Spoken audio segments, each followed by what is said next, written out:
বন্ধুরা, এই ভিডিওতে আমি ভোট সংক্রান্ত বিভিন্ন গুরুত্বপূর্ণ তথ্য আপনাদের মধ্যে শেয়ার করব, যে আপনারা কিভাবে সঠিকভাবে ফর্ম ফিল আপ করে ভোট করবেন এবং কি কি ডকুমেন্টস দিলে আপনাদের ভোটটা হবে, এবং যারা ট্রান্সফার করতে চাইছেন ভোট বা কারেকশন করতে চাইছেন বিভিন্ন, সেগুলো আপনারা কিভাবে করবেন সেই তথ্যটা আপনাদের জানাবো।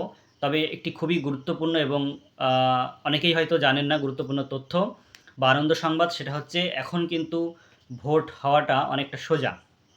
অনেকেই ভাবছেন কীরকম সোজা? সোজা বলতে এসআইআর পর্বে যেরকম কঠিন ছিল সেই রকম কিন্তু কঠিন এখন অন্তত অতটা নেই।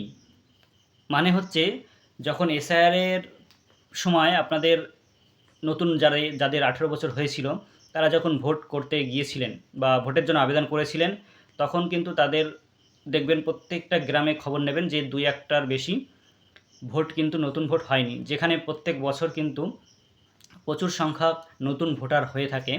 এবছর কিন্তু খুব কম সংখ্যক ভোট হয়েছে নতুনদের জন্য বিশেষ করে, কারণ তখন এসআইআর পর্বে নিয়মটা অত্যন্ত কড়াকড়ি ছিল। অত্যন্ত কড়াকড়ি বলতে আপনারা তো যারা যারা এই আবেদন করেছিলেন তারা তো সবাই জানেন মোটামুটি, তবু আমি বলছি যে তখন কিন্তু 2002 সালের বাবা মায়ের দুজনেরই থাকতে হবে এরকম একটা কন্ডিশন ছিল। এবং বর্তমানে যে এসআইআরের সময় যে ড্রাফট লিস্ট বেরিয়েছিল সেই ড্রাফট লিস্টেও কিন্তু দুজনেরই নাম থাকতে হবে, এবং বাবা মায়ের বয়স যদি 40-এর কম হয়ে থাকে, 38 বা 40-এর, অর্থাৎ 87 সালের পরে যদি বাবা মার কারো জন্ম হয় তাহলে তার বাবা মার 2002 সালের নাম থাকতে হবে। এই ধরনের কিন্তু ক্রাইটেরিয়া ছিল, যার জন্য বহু মানুষের কিন্তু নাম ওঠেনি, কিন্তু এখন তারা চাইলে সহজভাবেই তাদের নামটা তুলতে পারবেন। তবে তাদের বাবা মার কিন্তু 2026 যে এসআইআর হলো সেই এসআইআরে নাম থাকতে হবে। যদি বাবা মা দুজনেরই নাম থাকে তাহলে কিন্তু তাদের ভোট হওয়াটা খুবই সোজা। এখন কিন্তু 2002 সালের তথ্য না দিলেও হবে, আর যদি থাকে সেটা আপনারা অবশ্যই দেবেন, কেন দেবেন না? কিন্তু 2002 সালটা লাগবে, এটা যে ম্যান্ডেটরি বা বাধ্যতামূলক এটা এখন কিন্তু নেই। এখন 2026 সালে যে এসআইআর সেই অর্থাৎ লাস্ট এসআইআর, এখন লাস্ট এসআইআর বলতে 26-এ যে এসআইআর হলো সেই এসআইআরে যাদের বাবা মার নাম রয়েছে, যাদের 18 বছর পূর্ণ হয়েছে তারা কিন্তু আবেদন করতে পারবেন ওই তথ্য দেখিয়ে, এবং নিজের যে documents, birth certificate, Aadhaar card, মাধ্যমিক পাস সার্টিফিকেট, যদি কাস্ট সার্টিফিকেট থেকে থাকে, রেশন কার্ড, প্যান কার্ড, এই ধরনের তথ্যগুলো দিয়ে বাবা মায়ের ভোটার লিস্ট, বাবা মার রেশন কার্ড, আধার কার্ড, প্যান কার্ড, এই সমস্তের ভিত্তিতে কিন্তু আপনারা আবেদন করে সহজেই ভোটার লিস্টে নাম তুলতে পারবেন। এবার বলে রাখি, ভোটার লিস্টে নাম তোলার জন্য 3 ধরনের ক্যাটাগরি রয়েছে। 3 ধরনের ক্যাটাগরি, এটা আপনারা অনেকেই কিন্তু বুঝতে পারছেন না, বা অনেকেই কিন্তু এটা গুলিয়ে ফেলছেন। যাদের বয়স একটু বেশি, অর্থাৎ 3টে ক্যাটাগরি আগে বলে নিই। সেটা হচ্ছে যাদের 1987 সালের আগে জন্ম, তাদের ক্ষেত্রে এক ধরনের নিয়ম, এবং যাদের 1987 থেকে 2004 সালের মধ্যে জন্ম তাদের জন্য কিন্তু এক ধরনের নিয়ম, এবং যাদের 4 সালের পরে জন্ম, 2004 সালের পরে যাদের জন্ম তাদের জন্য এক ধরনের নিয়ম। আমি এক এক করে বলি, আপনারা ভালো করে মন দিয়ে শুনবেন, তাহলে কিন্তু আপনারা এই যে ফর্ম ফিল আপ করতে গিয়ে যে ভুল করছেন, কাগজপত্র জমা দিতে গিয়ে যে ভুল করছেন, হিয়ারিংয়ে যাওয়ার সময় যে ভুলটা করছেন, সেই ভুলটা আশা করি করবেন না। আপনাদের পরিবারে যদি কেউ আবেদন করে বা বাড়ির পাশে আবেদন করে তাহলেও আপনারা যদি আপনাদের কাছে পরামর্শ নিতে আসে, আপনারাও কিন্তু সঠিক পরামর্শ দিতে পারবেন। অনেকেই শুধুমাত্র বিএলওর উপর নির্ভর করে রয়েছে যে বিএলও যেটা যেটা বলবে আমরা সেটাই করব, কিন্তু আপনাদেরও জানার অধিকার রয়েছে। আপনি ভোট করবেন, আপনার ভোট করতে কি কি লাগবে, কি করণীয়, সেটা আপনারও জানা উচিত। সচেতন নাগরিক হিসেবে আপনি একজন নাগরিক হবেন ভোটের মাধ্যমে। আপনি জানবেন না যে ভোট করতে কি কি লাগে, কোন ক্যাটাগরির মধ্যে আমি পড়ছি, আমার কি কি লাগবে, আমি এগুলো দেব, তাহলে আমার ভোট হতে বাধ্য বা ভোট হবেই। এগুলো আপনাদেরকে জানতে হবে, অর্থাৎ জেনে নেওয়াটা ভালো। যে অন্যের উপর নির্ভর, শুধু এর কাছে শুনবো তার কাছে শুনবো, সে যেটা বলবে আমি সেটাই করবো, সেটা নয়। সঠিক নিয়মটা জানলে আপনি কনফিডেন্সের সঙ্গে কিন্তু সেগুলো তথ্য দিয়ে আবেদন করতে পারবেন। যাই হোক, প্রথমে বলি যাদের 87 সালের আগে জন্ম, 1987 সালের আগে, তাদের কী কী ডকুমেন্টস লাগবে। তাদের ক্ষেত্রে যদি বাবা মার 2026-এ নাম নাও থাকে তাহলেও তাদের ভোট হবে। কিভাবে? সেটা হচ্ছে 87 সালের আগে জন্ম হলে তার যদি নিজের ডকুমেন্টস থাকে, অর্থাৎ এসআইআর পর্বে যে 11টি ডকুমেন্টসের কথা বলা হয়েছিল গুরুত্বপূর্ণ ডকুমেন্টসগুলো, সেই ডকুমেন্টসের মধ্যে যদি তাদের একটা ডকুমেন্টসও থাকে তাহলে কিন্তু সে তার নিজের ডকুমেন্টস দেখিয়ে আবেদনের মাধ্যমে সে কিন্তু ভোটার লিস্টে নাম তুলতে পারবেন। সেক্ষেত্রে তার বাবা মার কারোরই 2026 সালে বা 2002 সালে নাম না থাকলেও কিন্তু হবে। কি থাকতে হবে? তার পাসপোর্ট বা জন্ম সার্টিফিকেট, কাস্ট সার্টিফিকেট, মাধ্যমিক পাস সার্টিফিকেট, এই ধরনের যে 11টি ডকুমেন্টসের লিস্ট আপনাদের বলা হয়েছিল, আমি স্ক্রিনেও দিয়ে দিচ্ছি, আপনারা দেখে নিন। এই ধরনের তথ্য যদি আপনাদের থেকে থাকে তাহলে কিন্তু, এবং 87 সালের আগে যদি আপনার জন্ম হয়ে থাকে তাহলে কিন্তু আপনি আপনার যে তথ্য তার ভিত্তিতে আবেদনের মাধ্যমে কিন্তু আপনি, অর্থাৎ লিঙ্ক ছাড়াই আপনি কিন্তু আবেদনের মাধ্যমে আপনার ভোটার লিস্টে নাম তুলতে পারবেন। এবার আসি দ্বিতীয় যে ক্যাটাগরি, সেটা হচ্ছে 1987 থেকে 2004 সাল। এর মধ্যে আবার কিন্তু মাসের ব্যাপারটা রয়েছে, আমি পরে সেটা খুলে বলছি। যে 1987 থেকে 2004 সালের মধ্যে যাদের জন্ম তাদের ক্ষেত্রে কিন্তু বাবা অথবা মা দুজনের একজনের কিন্তু ভোটার লিস্টে নাম থাকতে হবে।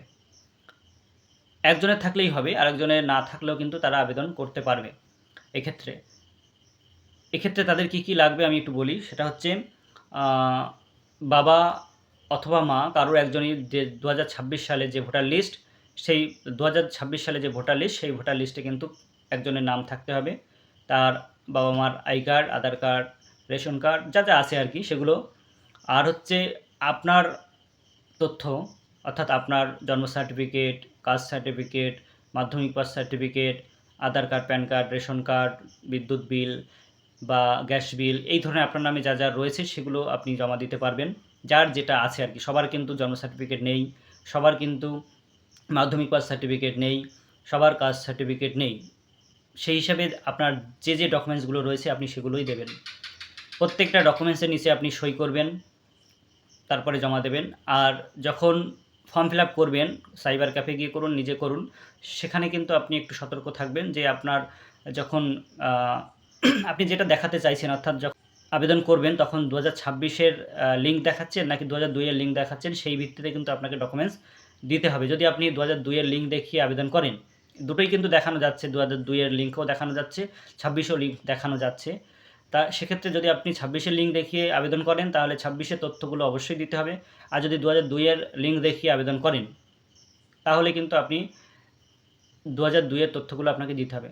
কারণটা কি, অনেকের 2002 সালের তথ্য দিয়ে আবেদন করতে হচ্ছে অনেকের। কেন? কারণ এখন হয়তো তার বাবা মা জীবিত নেই, তাহলে এখন তো ভোটার লিস্টে নাম থাকার কথা নয়। সেই হিসেবে তারা 2002 সালে তাদের বাবা মার যেখানে নাম ছিল, বাবা অথবা মা, সেই তথ্যটা ব্যবহার করে কিন্তু তারা আবেদন করতে পারবে এবং সেই তথ্যগুলো তাদেরকে দিতে হবে। ঠিক আছে, এই একটা ক্যাটাগরি গেল। এবার হচ্ছে আসি একদম নতুন যারা ভোট হবে, অর্থাৎ যাদের 18 বছর পূর্ণ হলো, 18 থেকে 21-এর মধ্যে, সেই সমস্ত যারা ভোটার রয়েছে, অর্থাৎ 2004 সালের পরে যাদের জন্ম, সেই সমস্ত আবেদনকারীকে আবেদন করার সময় অবশ্যই বাবা এবং মা দুজনেরই কিন্তু লিঙ্ক দেখাতে হবে। তবে অনলাইনে যখন আবেদন করবেন তখন কিন্তু একজনেরই লিঙ্ক দেখাতে পারবেন আপনারা। বাবা অথবা মা যার যেটা প্রযোজ্য সেটা আবেদন করবেন। অর্থাৎ ম্যাক্সিমাম কাগজে কিন্তু আপনাদের বাবার নামটাই থাকে, তাই আপনারা বাবার তথ্য যদি সব ঠিকঠাক থাকে, নামের স্পেলিং থেকে শুরু করে সমস্ত কিছু, আপনার যে ডকুমেন্টস এবং বাবার ডকুমেন্টসের সঙ্গে যদি সব ঠিকঠাক ম্যাচ থাকে তাহলে বাবারটা দিয়েই করাটা আমার মতে বেটার। আর কিছু ক্ষেত্রে যাদের নেই বাবার তথ্যের সঙ্গে মিল, তারা মায়েরটা দিয়েও করতে পারেন। তবে ম্যাক্সিমাম আমি বলবো বাবারটা দিয়েই লিঙ্ক দেখাবেন। এবং আপনাদের আরেকটা কাজ করতে হবে যে অ্যানেক্সার 4 আরেকটা ফিল আপ করতে হবে। সেটা হচ্ছে, যদি আপনি অনলাইনে মাকে দিয়ে দেখান তাহলে বাবার জন্য আরেকটা অফলাইনে ফিল আপ করবেন। আর যদি বাবাকে অনলাইনে দেখান তাহলে মার জন্য, অর্থাৎ মার তথ্য দিয়ে একটা অ্যানেক্সার 4 ফিল আপ করে সেটাও কিন্তু আপনারা ওই যে বিএলওর কাছে জমা দিচ্ছেন কাগজগুলো, সেটার সঙ্গে দিয়ে দেবেন অ্যানেক্সার 4। আর যদি আরেকটা গুরুত্বপূর্ণ কথা আপনাদের বলে রাখি, যাদের বয়স 21-এর বেশি তারা কিন্তু অবশ্যই অ্যানেক্সার 3 সঙ্গে দেবেন। অ্যানেক্সার 4 তো অবশ্যই দেবেন, তার সঙ্গে অ্যানেক্সার 3 অবশ্যই দেবেন। যাদের বয়স 21-এর বেশি, অ্যানেক্সার 3 অবশ্যই আপনারা কম্পিউটারের দোকানে বা ফর্ম ফিল আপ যেখানে হয় সেখান থেকে নিয়ে নিতে পারবেন প্রিন্ট আউট। সেটা ফিল আপ করে অবশ্যই কিন্তু ওই কাগজপত্রের সঙ্গে অ্যাটাচ করে দেবেন। আর বলি যে 2004 সালের পরে যাদের জন্ম তারা কিন্তু বাবা মা দুজনেরই যদি ভোট না থাকে তাহলে কিন্তু তাদের ভোট হওয়াটা খুবই মুশকিল। এখনকার যে পরিস্থিতি সেই পরিস্থিতি অনুযায়ী দুজনেরই কিন্তু বাবা মার যে লাস্ট এসআইআর সেই এসআইআরে নাম থাকতে হবে। এক্ষেত্রে লাস্ট এসআইআর যদি নাও থাকে, যদি তার আগে তার বাবা মা মারা যায়, 2002-এ যদি নাম থাকে সেটা দিয়েও কিন্তু আবেদন তারা করতে পারবেন। যাই হোক, এই হচ্ছে গুরুত্বপূর্ণ তথ্য। এক্ষেত্রে 2004 সালের পরে যাদের জন্ম তারা কি কি ডকুমেন্টস দেবেন একটু ভালো করে মন দিয়ে শুনবেন। এখানে কিন্তু আপনাদের ডকুমেন্টসের উপর নির্ভর করেই কিন্তু ভোট হবে কি হবে না সেটা নির্ভর করছে। তাই সঠিক তথ্যগুলো জেনে সঠিক ডকুমেন্টসগুলো আপনারা যদি দেন, অনেকে থাকা সত্ত্বেও দিচ্ছে না, তার জন্য অনেক সময় প্রবলেম হয়ে যাচ্ছে। তাই আমি বলবো আপনাদের যে ডকুমেন্টসগুলো দিতে হবে সেগুলো মন দিয়ে শুনুন, দরকার হয় লিখে নিন এবং সেই ডকুমেন্টসগুলো চাইলে আপনারা এক্সট্রা দিন। এক্সট্রা দিলে কোনো সমস্যা নেই যে আপনার এটা চাইনি এটা দেবো না, এরকম নয়। অনেক সময় ভুল হয়ে যেতে পারে যে বিওলো হয়তো যার কাছে আপনি জিজ্ঞেস করেছেন, বিওলো হোক বা যার কাছেই, যে সে তার যখন ওই মুহূর্তে মনে আছে যেগুলো সেগুলো বলে দিয়েছে বা সব কিছু বলে দিয়েছে, আপনি সব কিছুর মধ্যে এগুলো হয়তো নেননি।